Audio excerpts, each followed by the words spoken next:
In the War of the Rohirrim, we meet Helm and his children, specifically Hera, his daughter. A lot happens in this movie, like a lot happens. I kept waiting for it to be like end credits because it was going to be the end of an episode. But near the end, Hera and Helm have a moment where Helm is apologizing because he feels like he has failed. He feels like he's failed Hera.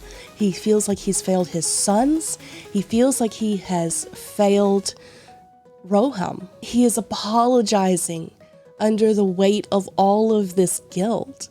And Hera says something that really struck a chord in me. She says this: "You've always said you only fail if you give up."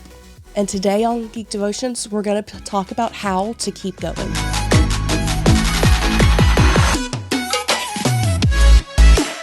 Hello and welcome to Geek Devotions, the show from devoted geeks who are devoted to letting people know that they are loved. I'm Celeste and we are so glad that you hit play today. Do us a favor, if you don't watch past this point, know that you are loved and you are cared for. There is a plan and a purpose for your life. Also, hit the like button, hit the subscribe button, and just a real quick shout out to our amazing patrons. They, for as little as $1 a month, help support us and help us do the amazing things that we do here. And in fact, this year, we are going to 2 different conventions. We're going to 2 different cons to minister to people, to love on people, to let them know that they are loved. We will be going to GeekCon in August and Louisiana Delta Con in November. And we cannot wait to be on the con floor and let people know how much God loves them.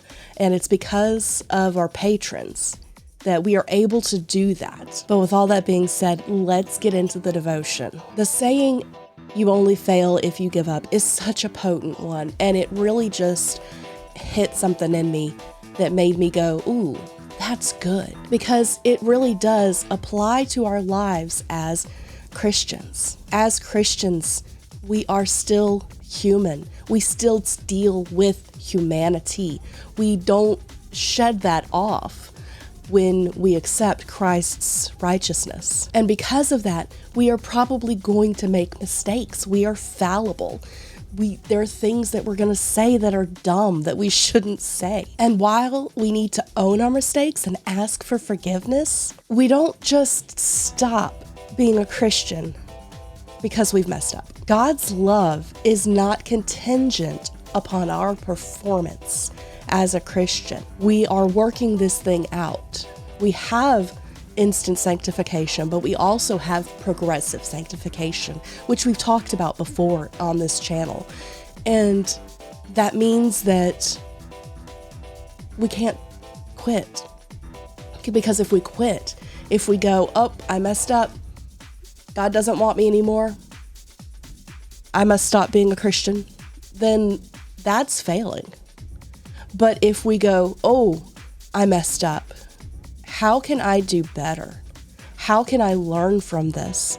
How can I grow from this mistake? Then it's not a failure. Now, there are a ton of scriptures about keeping on and continuing on and all of the things. We've had multiple devotions this last month accidentally about this topic. I guess for some reason it's in Dallas and I's head. But the one that I think fits this mindset best is Philippians 4:12 through 13. And it says this: "I know how to live on almost nothing or with everything. I have learned the secret of living in every situation, whether it is a full stomach or empty, with plenty or little, for I can do everything through Christ who gives me strength." This verse specifically in context is talking about worldly things, about enough food, about enough money, enough to pay your bills, but the promise of I can do all things through Christ who strengthens me means that we also have the promise of if I mess up, Christ will give me the strength to stand up and move on. We have the promise of God's there when I mess up to help me learn and grow from this, to not make these mistakes again. Or if I make the mistakes again, to learn the lesson again. Some of us are a little more hard-headed than others. Just saying. So even if you mess up, even if you think that you failed, remember that God's grace allows us to learn and grow from that moment and to not stay in it, which means that it's not a failure, it's a growth opportunity. Okay guys, that was your devotion for the week. I hope you enjoyed it.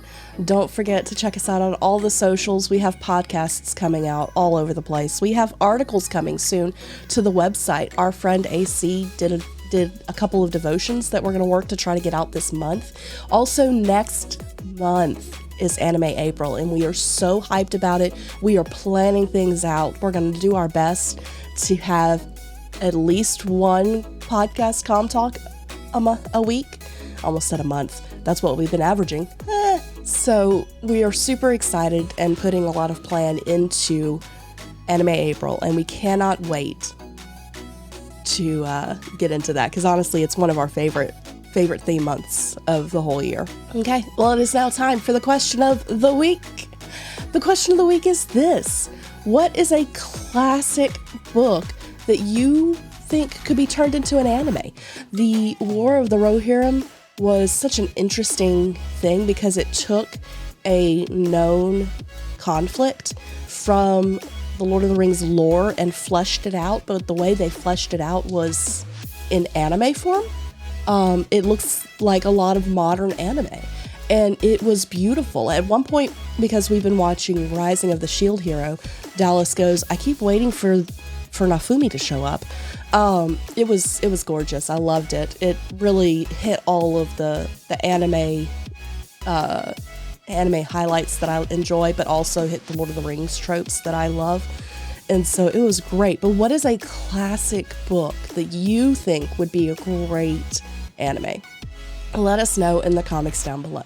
Okay guys, with all that being said, stay devoted. Peace and love.